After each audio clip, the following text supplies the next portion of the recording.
ابو جہل وہ بدبخت کافر تھا جس نے ساری زندگی رسول اللہ صلی اللہ علیہ وسلم کو تکلیف اور دکھ کے علاوہ کچھ نہیں دیا۔ فرعون اور نمرود کی موت کی طرح ابو جہل بھی کتے کی موت مرا۔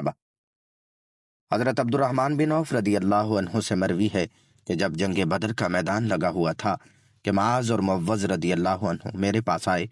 انہوں نے مجھ سے دریافت کیا کہ چچا جان، ان لوگوں میں سے ابو جہل کون ہے؟ میں نے ہاتھ کا اشارہ کرتے ہوئے ان کو بتایا کہ وہ ابو جہل ہے۔ انہوں نے کہا کہ چچا جان، اس ظالم نے ہمارے نبی کو بہت دکھ دیا اور تکالیف پہنچائی ہیں، اس لیے ہم ابو جہل کو نہیں چھوڑیں گے۔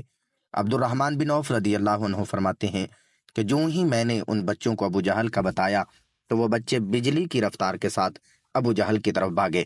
انہوں نے ابو جہل پر ایک زوردار ضرب لگائی۔ ان کی پہلی ہی ضرب سے ابو جہل اونٹ سے نیچے گر گیا۔ پھر انہوں نے ابو جہل کا پاؤں پر تلوار کا وار کر کے اس کا پاؤں ہی کاٹ ٹانگ سے الگ کر دیا۔ حضرت معاذ بیان کرتے ہیں کہ یہ سب کچھ ابو جہل کا بیٹا اکرمہ دیکھ رہا تھا۔ اکرمہ نے وار کر کے میرا بازو کاٹ دیا۔ میرا بازو کندھے سے لٹک رہا تھا، پھر میں لٹکتے ہوئے بازو کے ساتھ بھی بڑی تیزی کے ساتھ لڑ رہا تھا۔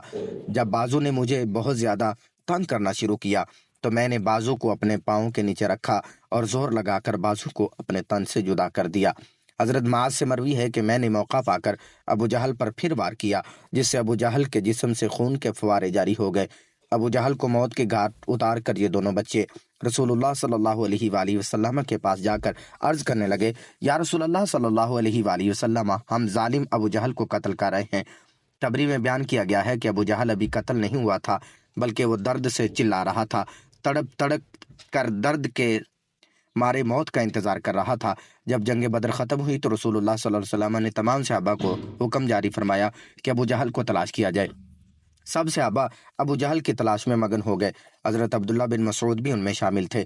حضرت محمد صلی اللہ علیہ وسلم نے تمام صحابہ کو ابو جہل کی ایک نشانی بتائی کہ ابو جہل کے گھٹنے پر نشان ہوگا۔ صحابہ نے عرض کی، یا رسول اللہ صلی اللہ علیہ وسلم، ابو جہل کے گھٹنے پر وہ نشان کس طرح آیا تھا؟ رسول اللہ صلی اللہ علیہ وسلم نے فرمایا کہ ایک دفعہ میں اور ابو جہل عبداللہ بن جدعان کے گھر دعوت میں شامل تھے۔ اس وقت تمہاری عمریں بہت ہی چھوٹی تھیں۔ ہم دونوں میں سے کسی بات پر لڑائی ہو گئی۔ میں نے ابو جہل کو زور سے دھکا دیا، جس کی وجہ سے ابو جہل زمین پر گر پڑا۔ ابو جہل کے گھٹنے پر گہرا زخم آیا اور وہ زخم ٹھیک تو ہو گیا، لیکن اس کا نشان آج بھی باقی ہے۔ یہاں ابن مسعود رضی اللہ عنہ فرماتے ہیں کہ میں میدان میں ہر لاش کو الٹا الٹا کر دیکھ رہا تھا کہ مجھے ایک جگہ پر ابو جہل زخمی حالت میں نظر آیا۔ میں اس کے پاس گیا تو میں نے دیکھا کہ وہ ابھی مرا نہیں تھا، بلکہ زندگی کی آخری سانسیں لے رہا تھا۔ اس کے جسم سے خون کے فوارے جاری تھے۔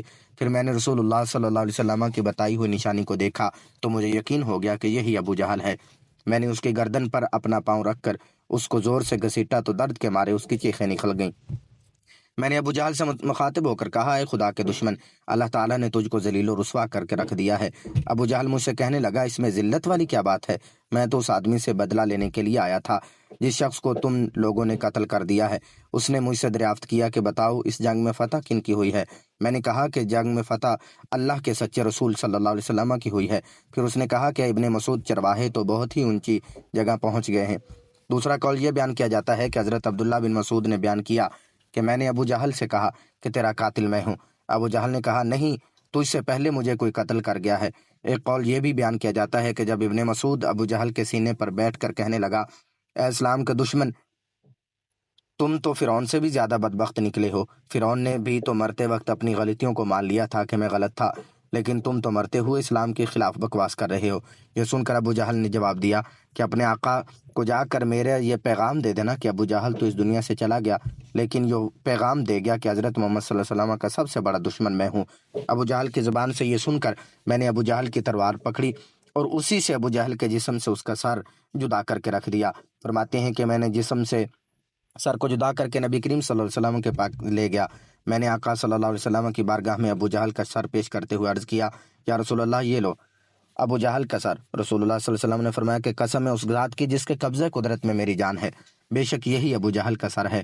پھر آپ صلی اللہ علیہ وسلم نے ابو جہل کے سر سے پاس کھڑے ہو کر فرمایا کہ یہ کافر ابو جہل اس امت کا سب سے خطرناک اور ظالم فرعون ہے۔